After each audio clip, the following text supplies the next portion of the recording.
Hello everyone. Today we will read the poem The Last Bargain, and along with reading we will discuss its question answers also.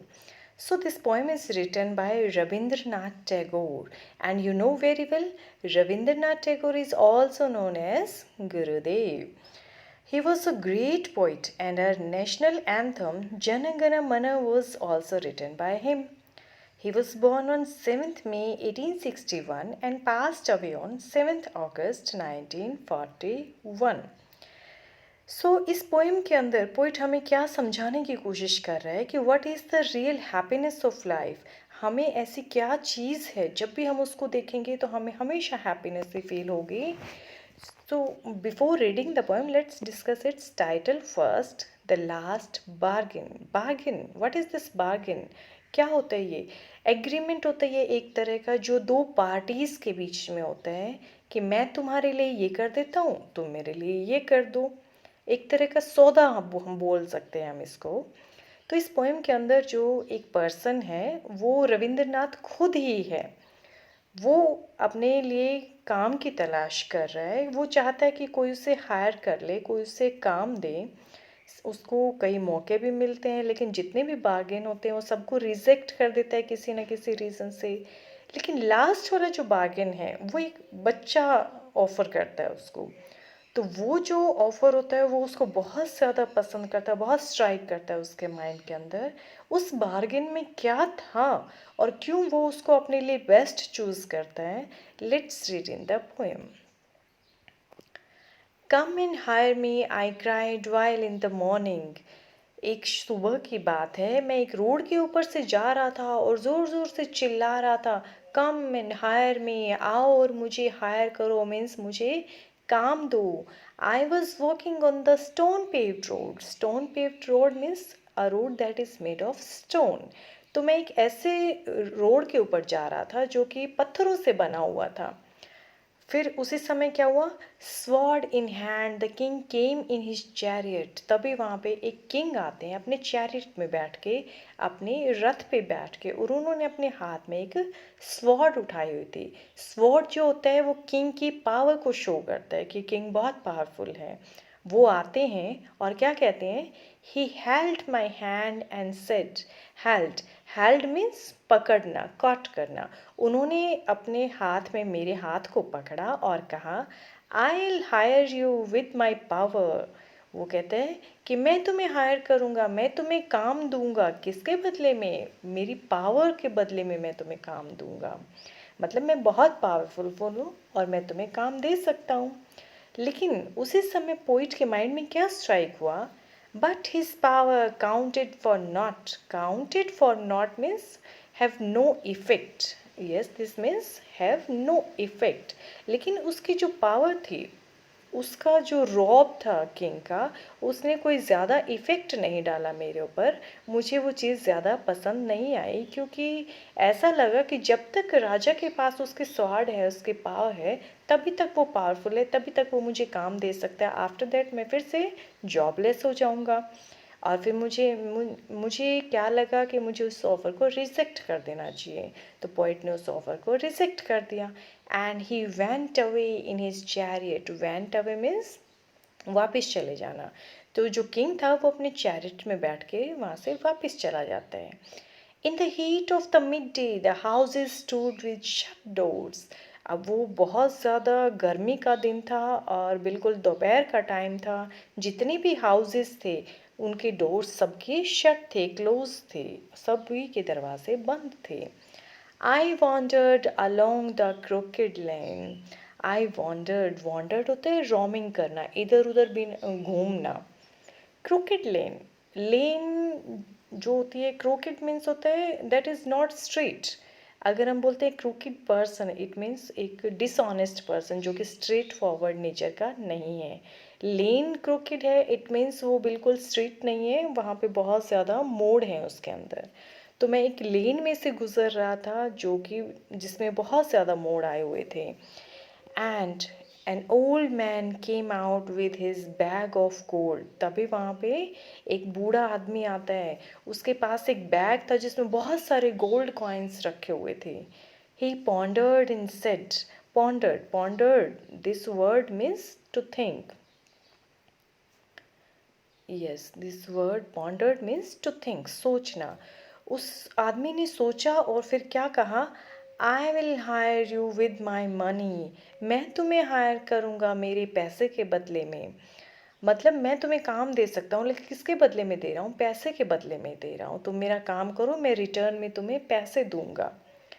He weighed his coins one by one. Weight means count करना. उसने क्या किया? फिर अपना जो gold का जो bag था उसमें से गोल्ड के कॉइन्स निकाले वन बाय वन और उनको काउंट करना शुरू कर दिया. But I turned away means होता है रिजेक्ट करना, मना कर देना. लेकिन मैंने उस बार्गेन को भी रिजेक्ट कर दिया. क्यों? ऐसा क्यों किया? क्योंकि मुझे लगा कि ये मुझे पैसे के बदले में हायर कर रहा है, तो मैं पैसे का स्लेव बन जाऊंगा, और जब तक इसके पास पैसा है तभी तक मेरे पास काम है. फिर मैं वहाँ से निकल पड़ता हूँ. It was evening. शाम हो जाती है. The garden has was all a flower. जो garden has, look at the picture now. इस पिक्चर के अंदर जो आपको गार्डन है, यहाँ पे फेंसेस बनी हुई दिखाई दे रही हैं. ये वाली जो टाइप है, ये इनको बोलते हैं फेंसेस. तो गार्डन के चारों तरफ फेंसेस लगी हुई थी. मैं एक ऐसे गार्डन के पास पहुंचा और उस गार्डन जो था वो फुल ऑफ फ्लावर्स था. उसके अंदर बहुत ज़्यादा फ्लावर्स थे. फिर क्या हुआ? The fair made came out and said, I will hire you with the smile. एक वहाँ से बहुत ही फेयर कलर की मेड वहाँ से आती है और वो क्या कहती है? मैं तुम्हें हायर करूँगी. किसके बदले में? मेरी स्माइल के बदले में. Her smile पेल्ड and melted into tears. लेकिन थोड़ी देर में क्या हुआ? उसकी जो स्माइल थी, स्माइल पेल्ड होता है कि मतलब जब आपकी स्माइल बिल्कुल फीकी हो जाए, मतलब आप नेचुरल स्माइल नहीं कर रहे हो, तो उसकी स्माइल मुझे ऐसा लगा कि बिल्कुल फीकी थी. और थोड़ी ही देर में मेल्टेड इनटू टीयर्स, उसकी जो स्माइल थी वो टीयर्स में चेंज हो गई थी. शायद उसको बहुत ज़्यादा पीछे से स्ट्रेस था उसके माइंड में, या फिर वो बहुत ज़्यादा डिप्रेशन में थी जिसकी वजह से उसकी आंखों से आंसू बहने लगे. And she went back alone into the dark. और फिर वो वापस चली जाती है वहाँ से, जिस अंधेरे से वो आई थी, जहाँ से वो आई थी, वो वहीं से वापस चली जाती है. The sun glisten on the sand. फिर मैं चलते चलते एक शी शोर पे पहुंचा. वहाँ पे सन की जो लाइट थी, ग्लिसन मीन होता है शाइन करना, चमकना. वहाँ पे सन की जो शाइन थी जब सैंड के ऊपर पड़ रही थी, रेत के ऊपर पड़ रही थी, बहुत ज़्यादा शाइन कर रही थी वो रेत. And the sea waves broke waywardly means होता है कि आप ऐसा सोचो कि ऐसा होगा लेकिन वो वैसा हो नहीं. इट मीन्स हम सोचे कि वेव्स इस बार सीधी आएंगी, तो लेकिन नहीं, वहाँ पे बहुत ज़्यादा उथल पुथल होके आते हैं. तो जो सी की वेव्स थे ऊपर नीचे वो बहती हुई आ रही थी. वहाँ पे a child set playing with shells. वहाँ पे एक बच्चा बैठा हुआ था. प्लेइंग विद शेल्स, वो जो शेल्स थे अपने हाथ में, उसने जो शंख और सिप्पियाँ जो उठाई हुई थी, वो उनसे खेल रहा था. He raised his hand and seemed to know me and said, I hire you with nothing. He raised his head. उसने अपना सिर उठाया, ऊपर की तरफ मुझे देखा. Seemed to know me. ऐसा लगा जैसे कि वो मुझे जानता है, और बिना किसी हेजिटेशन के उसने कहा, I hire you with nothing. मैं तुम्हें हायर करूँगा, लेकिन मेरे पास nothing, देने के लिए कुछ भी नहीं है. इन रिटर्न में आपको कुछ भी नहीं दे सकता हूँ.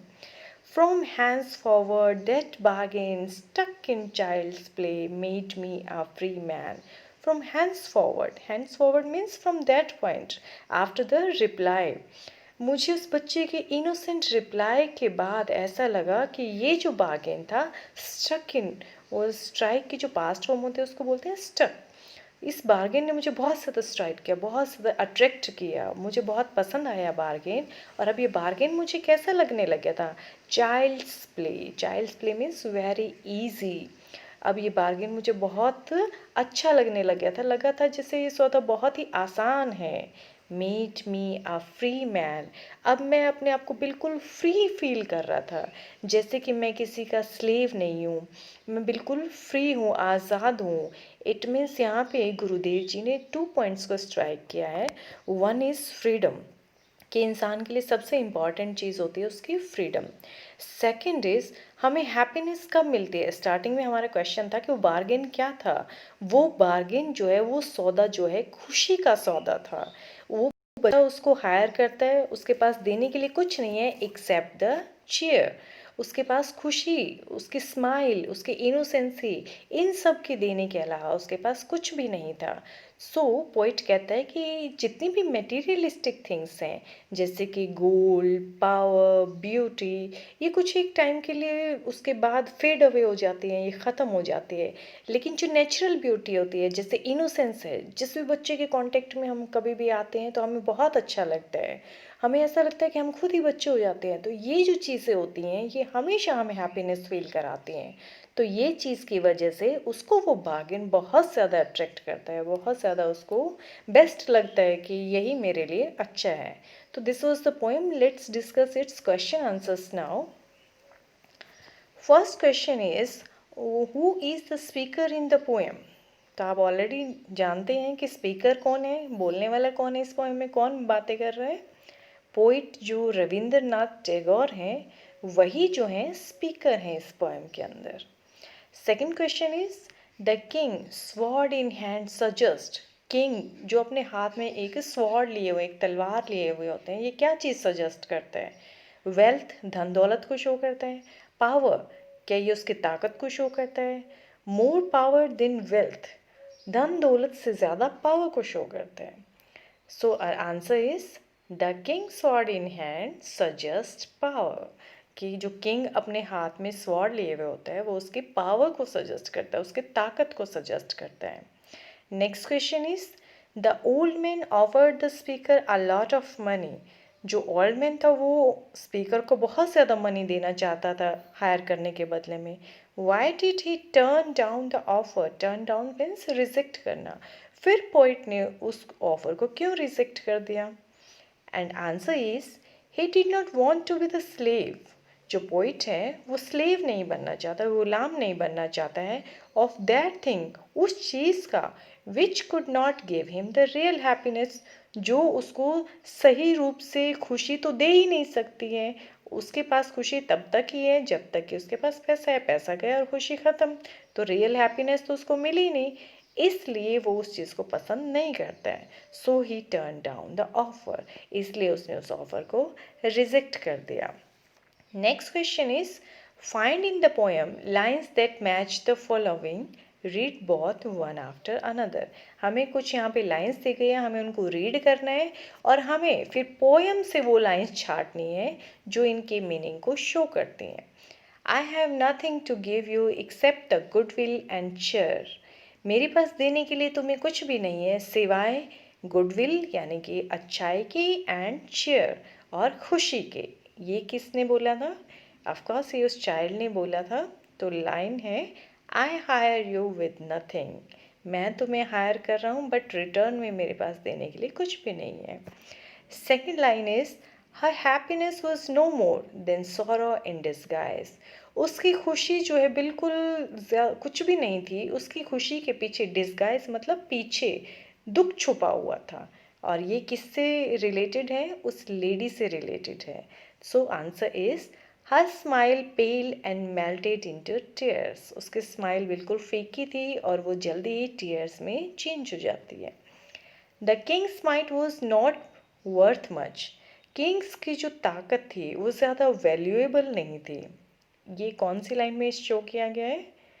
But his power counted for not. लेकिन उसके पावर ने ज़्यादा इफेक्ट नहीं डाला, उसकी कोई वैल्यू नहीं थी। Last question is, how did the speaker feel after talking to the child on the beach? Speaker को उस बीच के ऊपर जो बच्चा बैठा हुआ था उससे टॉक करने के बाद, बातें करने के बाद कैसा फील हुआ? Answer is, the speaker felt free after talking to the child. जो स्पीकर है वो अपने आप को बिल्कुल फ्री महसूस करता है उस बच्चे से बात करने के बाद। His innocent reply field his heart with satisfaction and ever lasting happiness. उसने जितना मासूमियत से आंसर दिया था, उससे उस स्पीकर का हृदय जो था उसको संतुष्टि फील हो गई थी। सेटिस्फेक्शन मीन्स संतुष्टि फील होना कि यही बार्गेन सबसे बेस्ट है। And ever lasting happiness. Ever lasting होते कभी भी नहीं ख़त्म होने वाली, ऐसी खुशी जो कभी भी नहीं ख़त्म हो। और उसको स्पीकर को लगा कि यही वो चीज़ है जो उसको हमेशा के लिए खुश रख सकती है। So this was the poem.